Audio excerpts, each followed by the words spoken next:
안녕하십니까? 인생의 복잡한 문제들을 말씀으로 단칼에 해결해주는 김종근 목사의 쾌도 남마입니다.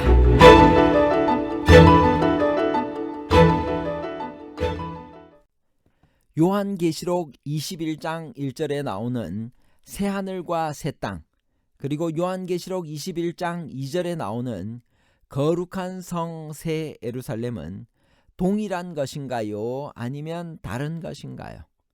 동일과 다름에 관한 복잡한 문제를 하나님 말씀의 가르침으로 명쾌하게 해결해 드리겠습니다. 악인들의 심판이 완전히 끝난 후에 지구는 어떻게 변하나요? 계시록 21장 1절. 또 내가 새 하늘과 새 땅을 보니 처음 하늘과 처음 땅이 없어졌고 바다도 다시 있지 않더라. 우리는 전장에서 천년기 이후 대심판이 있고 죄인들이 둘째 사망으로 형벌을 받아 영원히 사라진 것을 보았습니다. 이제 지구는 재창조됩니다. 죄로 얼룩진 지구는 무서운 지진과 유황불로 용광로처럼 끓어올라 옛날의 모습은 흔적도 없이 사라지고 아름답게 변합니다. 지구 표면을 덮고 있었던 거대한 바다는 새 땅에는 없을 것입니다.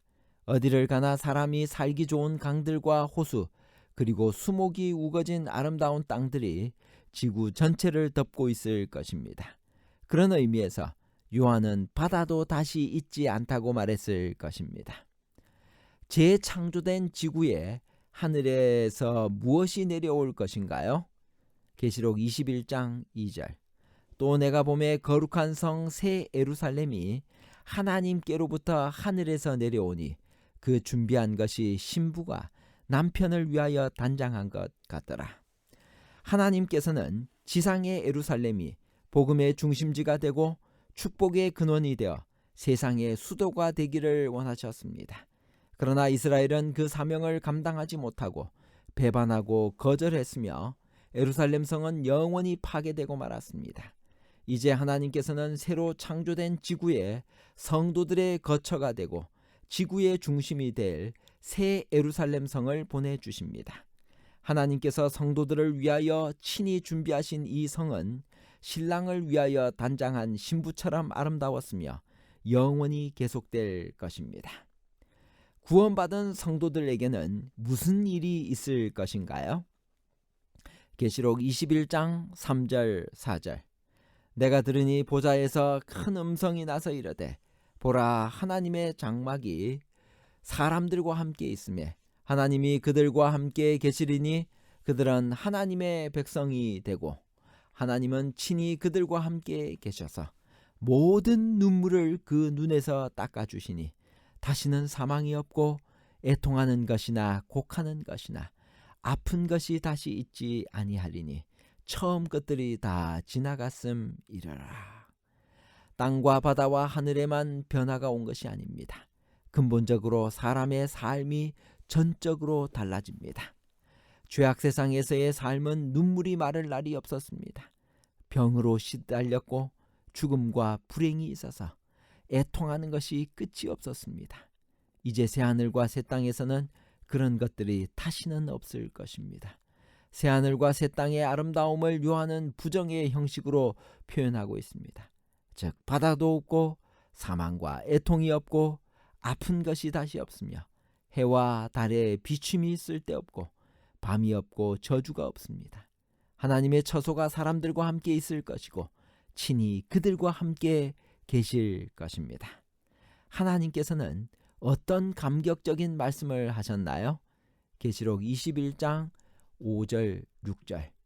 보좌에 앉으신 이가 이르시되 보라, 내가 만물을 새롭게 하노라 하시고 또 이르시되 이 말은 신실하고 참되니 기록하라 하시고 또 내게 말씀하시되 이루었도다. 나는 알파와 오메가요 처음과 마지막이라. 내가 생명수 샘물을 목마른 자에게 값없이 주리니. 이제 하나님께서는 만물을 새롭게 하신다는 것을 선언하십니다. 그리고 다 이루었다라고 공표하십니다. 이루었다는 헬라어 게고네는 요한계시록 16장 17절에서 7번째 재앙이 내릴 때도 쓰여진 말로서 모든 것이 이제는 다 이루어지고 끝났다라는 의미입니다. 모든 피조물들이 얼마나 기다려왔던 말씀이었던가요? 생명수 샘물은 영생을 말합니다. 목마르다는 것은 영적인 갈망을 말합니다. 누구든지 진리를 간절히 구하는 자는 생명수를 마시고 영원히 살게 될 것입니다. 이기는 자에게 주실 상과 믿지 않는 자들에게 내리실 벌은 무엇인가요? 계시록 21장 7절 8절. 이기는 자는 이것들을 상속으로 받으리라. 나는 그의 하나님이 되고 그는 내 아들이 되리라.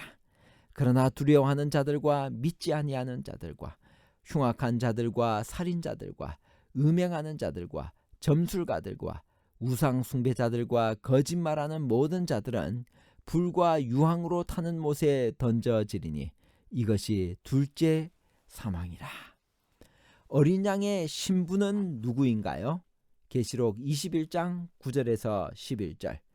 7대접을 가지고 마지막 7재앙을 담은 7천사 중 하나가 나와서 내게 말하여 이르되 이리 오라. 내가 신부 곧 어린 양의 아내를 내게 보이리라 하고 성령으로 나를 데리고 크고 높은 산으로 올라가 하나님께로부터 하늘에서 내려오는 거룩한 성 예루살렘을 보이니 하나님의 영광이 있어 그 성의 빛이 지극히 귀한 보석 같고 벽옥과 수정같이 막더라. 성도들이 개별적으로 그리스도의 신부가 되는 것이 아닙니다. 성도들은 오히려 잔치에 초대받은 손님으로 표현됩니다. 천사는 어린 양의 신부를 보여주겠다고 하고 거룩한 새 예루살렘 성을 보여주고 있습니다. 그러므로 새 예루살렘이 어린 양의 신부임이 확실합니다. 왜 교회나 그리스도인이 아니고 새 예루살렘 성이 신부가 되나요? 그것은 새 예루살렘이 바로 거대한 교회요 성도들의 집합체이기 때문입니다. 성 자체가 중요한 것이 아니라 그 성 안에 구원받은 성도들이 있기 때문에 신부가 되는 것입니다. 하늘에서 내려온 새 예루살렘 성의 모습은 어떠했나요? 계시록 21장 11절에서 12절. 하나님의 영광이 있어 그 성의 빛이 지극히 귀한 보석 같고 벽옥과 수정같이 막더라.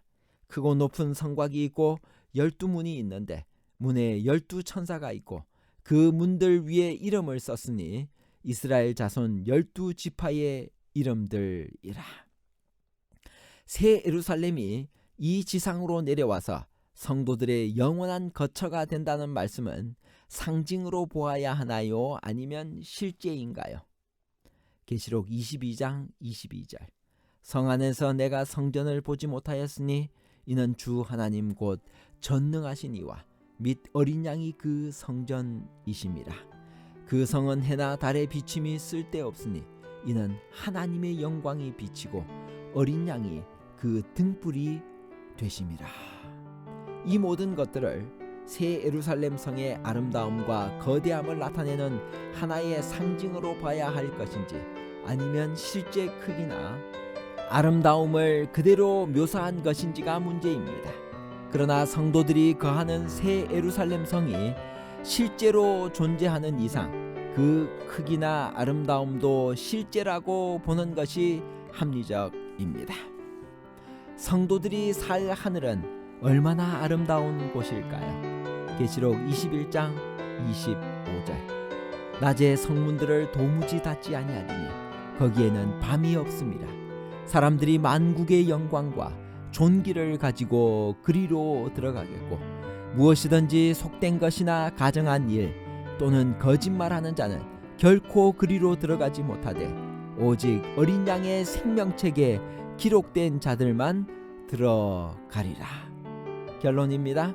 첫 번째, 요한계시록 21장 1절에 나오는 새 하늘과 새 땅, 그리고 요한계시록 21장 2절에 나오는 거룩한 성 새 예루살렘은 동일한 것이 아니라 다른 것입니다. 둘째, 요한은 왜 성전을 보지 못했다고 했을까요?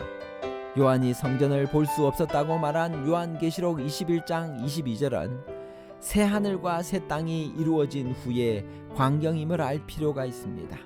하늘 성전은 인간을 구원하기 위한 비상 시기에 필요한 구조물이었을 것입니다. 그러나 새 하늘과 새 땅에서는 이제 성소의 그 역할이 끝났습니다. 그래서 요한이 보지 못한 것입니다. 셋째, 새 예루살렘 성에 들어갈 수 있는 자는 거기에 들어가기를 목말라 하는 자이며 믿는 자와 이기는 자이고 어린 양의 생명책에 기록된 자입니다. 감사합니다.